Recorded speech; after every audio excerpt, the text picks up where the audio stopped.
Assalamualaikum warahmatullahi wabarakatuh, anak-anakku kelas 5. Untuk pelajaran PKN kali ini kita masuk di tema 9 subtema 2 tentang sikap-sikap yang dibutuhkan untuk menciptakan persatuan dan kesatuan. Di antaranya yang pertama adalah toleransi. Toleransi adalah suatu sikap atau perilaku manusia yang tidak menyimpang dari aturan, di mana seseorang menghargai atau menghormati setiap tindakan yang orang lain lakukan. Jadi intinya adalah toleransi itu menghargai dan menghormati tindakan yang orang lain lakukan. Nah, toleransi ini sangat diperlukan dalam kehidupan sosial karena kita termasuk makhluk sosial atau makhluk yang membutuhkan makhluk lain atau orang lain dalam kehidupan. Jadi dalam kehidupan sosial kita, supaya bisa menciptakan persatuan dan kesatuan, kita butuh yang namanya toleransi. Nah, toleransi itu sendiri sangat dibutuhkan dalam berbangsa dan bernegara. Karena kita memiliki banyak sekali keragaman budaya ya, jadi kita harus punya sikap saling menghormati atau toleransi itu sendiri. Nah, apa saja yang bisa kita lakukan dalam menjaga atau mempertahankan keberagaman budaya bangsa? Yang pertama adalah mengetahui keanekaragaman budaya yang dimiliki bangsa Indonesia. Kita punya apa saja sih keanekaragamannya gitu.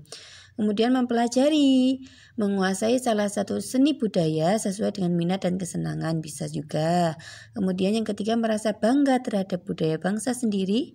Yang keempat, menyaring budaya asing yang masuk ke budaya kita. Jadi budaya asing itu kan ada yang baik, ada yang buruk ya. Nah, yang buruk, budaya asing yang buruk itu jangan kita tiru. Kita hanya meniru budaya asing yang baik. Contoh budaya asing yang baik, misalnya orang luar itu punya semangat kerja keras yang tinggi. Nah, kita contoh itu ya, kerja keras, disiplin, itu kita contoh budaya-budaya yang baik gitu. Kemudian yang kedua, sikap untuk mempererat persatuan.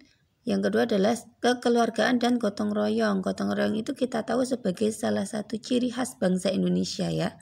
Jadi kekeluargaan dan gotong royong itu ada sejak zaman dulu.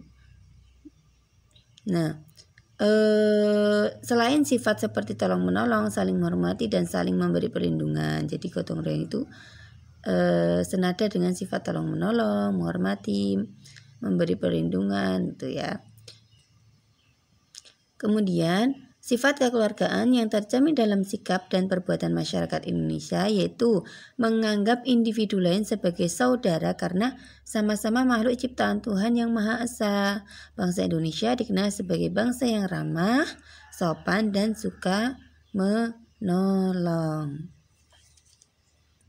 Nah, biasanya sifat gotong royong ini atau kekeluargaan ini itu sangat kental atau sangat terlihat di daerah pedesaan. Nah, biasanya orang desa itu kan ketika mereka ingin membangun jembatan misalnya, atau ingin membersihkan lingkungan masyarakatnya atau lingkungan desanya, itu mereka selalu bergotong royong. Mungkin kalau di kota jarang dilakukan, karena ketika di kota itu kehidupan sudah istilahnya mereka punya kehidupan masing-masing, kemudian rasa kekeluargaannya juga masih kurang. Jadi yang sifat gotong royong ini sangat kental biasanya di daerah pedesaan gitu. Walaupun mungkin di kota juga ada yang bagus ya sifat kekeluargaannya. Nah, tadi kita sudah belajar dua sifat ya, dua sikap yang dibutuhkan dalam mempertahankan persatuan kesatuan. Yang pertama adalah apa tadi? Toleransi atau saling menghargai. Yang kedua adalah sifat kekeluargaan dan gotong royong. Nah, di sini ada soal. Ustazah sudah ada. Kalau di buku kalian ada di halaman 45, punya Ustazah ada kuncinya. Kita lihat soal nomor 3. Salah satu sikap persatuan yang harus dikembangkan dalam kehidupan sehari-hari adalah A. Apatisme, B. Toleransi, atau C. Chauvinisme, atau D. Individualis.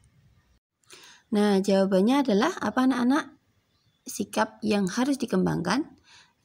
Jawaban yang betul adalah yang B. Toleransi atau sikap saling menghargai. Nah, kalau A. Apatisme itu sikap acuh tak acuh, atau kalau kita cuek gitu ya. apatis. Kemudian kalau chauvinisme itu sikap mencintai bangsa itu secara berlebihan. Jadi menjelek-jelekkan bangsa lain itu tidak boleh ya. Jadi kalau yang boleh itu adalah sikap patriotisme yang mencintai rasa nasionalisme yang baik. Kalau yang chauvinisme itu sikap mencintai bangsa secara berlebihan sehingga dia menjelek-jelekkan bangsa lain itu tidak boleh. Kemudian yang individualis itu egois gitu ya. Kemudian yang keempat, penduduk Indonesia sebagian besar adalah petani. Oleh karena itu Indonesia disebut sebagai negara A maritim, B katulistiwa, C agraris, D bineka. Yang benar adalah yang agraris, C. Ada jawabannya di situ. Kalau yang maritim itu kelautan. Tunggu. Oke, kita lanjutkan. Hidup rukun. Hidup rukun itu saling menghormati, menyayangi antar sesama manusia. Hidup rukun ini bisa dilakukan di rumah, di sekolah, dan di masyarakat. Kalau yang di rumah, hidup rukunnya bersama anggota keluarga. Di sana ada orang tua, anak, adik, kakak, dan sebagainya. Kalau orang tua menyayangi anaknya, kalau anak itu menghormati orang tuanya, menghormati dan menyayangi. Contoh kehidupan rukun di keluarga adalah 1. Makan bersama keluarga bareng-bareng itu rukun. Kemudian B. Ibadah bersama keluarga. C. Menghormati ayah ibu dan membantu pekerjaan orang tua. Itu contoh kehidupan yang rukun dalam rumah atau keluarga. Kemudian kalau di lingkungan sekolah, ya hidup rukun yang dilakukan antar warga sekolah. Siapa aja warga sekolah? Ya siswa, guru, kepala sekolah, dan penjaga sekolah. Nah, contohnya adalah hormat dan patuh terhadap guru, belajar bersama teman, membantu menjelaskan kepada teman yang tidak mengerti, meminjami alat tulis pada teman yang membutuhkan, berbagi makanan dengan teman. Itu yang di sekolah. Kalau yang di lingkungan masyarakat, ya hidup rukun yang dilakukan antar sesama anggota masyarakat. Karena di masyarakat itu kan beragam, banyak agama, sukunya mungkin juga beda. Nah, walaupun berbeda, anggota masyarakat itu harus tetap rukun, saling membantu, saling menolong. Contohnya, menolong tetangga yang kesusahan, bekerja sama menjaga kebersihan dan keamanan lingkungan. C. Memberi bantuan kepada tetangga yang membutuhkan, kemudian saling bertegur sapa antar tetangga. Jangan cuek, tapi kita bertegur sapa, ketemu di jalan ya kita menyapa gitu ya. Nah, kita lihat ada soal lagi PPKN nomor 3 dan 4. Nomor 3 kita lihat mematuhi perintah orang tua merupakan hidup rukun di orang tua, berarti di rumah yang A. Kemudian nomor 4, saling menyayangi sesama teman dapat meningkatkan hidup yang A, rukun gitu ya, karena kita temanya ini hidup rukun. Nah, hidup rukun itu memberikan banyak manfaat di dalam keluarga dan masyarakat. Yang pertama, menghasilkan komunikasi yang baik. Jadi kalau orang rukun itu pasti akan terjalin komunikasi yang baik, tidak ada pertengkaran, tidak ada percecokan dan sebagainya. Yang kedua, kehidupan lebih harmonis gitu ya. Kemudian yang ketiga, keadaan lebih aman dan tentram, jelas ya. Yang keempat, mempererat tali persatuan. Yang kelima, menghindari perselisihan. Karena ketika kita rukun, karena terjalin komunikasi yang baik itu, maka pasti tidak akan terjadi perselisihan. Kemudian yang terakhir, manfaat hidup rukun, kita bisa memiliki lebih banyak teman karena lebih akrab dan sebagainya.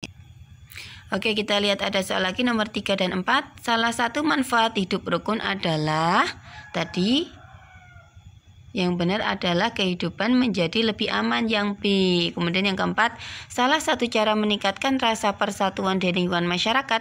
Di lingkungan masyarakat berarti dengan cara asis kamling gitu ya. Kalau piket ya di sekolah, belajar bersama di sekolah gitu ya. Yang tepat adalah yang A, siskamling kalau di masyarakat. Nah, untuk tugasnya silakan kalian kerjakan di LKS kalian, dievaluasi subtema 2. Kalau ini kan bukunya Ustazah beda dengan kalian, ada jawabannya.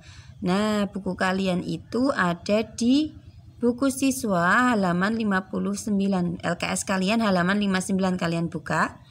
Ada ketemu evaluasi subtema 2, mapel PKN, KD 3.4. Ingat halaman 59.